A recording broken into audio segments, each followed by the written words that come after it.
ইমান মানে মানুহ মানে ফিল্ডত জেগা নাই মানে আমাৰ আৰু মানে এনেকুৱা যে ফিল্ডখন আছে এনেকুৱা আৰু এটা ফিল্ড লাগিছিলে তেনেহ'লে মানে মানুহ জেগা দিব পাৰিলে হয় আৰু বদৰুদ্দিন চাহাব আমাৰ ইয়াত ফটককৈ লেণ্ড কৰিব পাৰিলে হয়। এতিয়া মানে আমাৰ ফিল্ডতে জেগা নাই মানে হেলিকপ্টাৰ লৈ মানে 20 মিনিট সময় আকাশত উৰি আছে এতিয়া ক'ত লেণ্ড কৰিব মানে সেইটো জেগা মানে আমি দিব পৰা নাই। এতিয়া ৰকিব লোচনৰ পুত্ৰ তানজিল লোচনে চামগুৰিৰ পৰা পাছ কৰিব পাৰিবনে আপোনালোকে কি কয়? ক'ত পাৰিব আমিও মানে সিহঁতক মানে উপযুক্ত জবাব এইবাৰ আমি চামগুৰিৰ পৰা আমি দি দিম। বেলেগ ঠাইত কিয় অৱতৰণ নকৰিলে হেলিকপ্টাৰখন ইয়াতে যে কৰিব লগা হ'ল?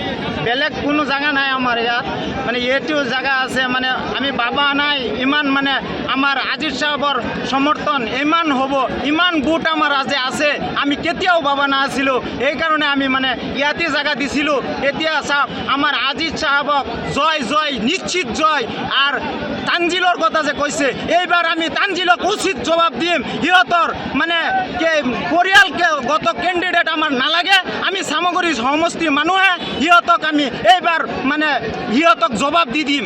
যদিহে আজমল চাহাব নাহে তেতিয়াহ'লে ভোট কমিব নেকি?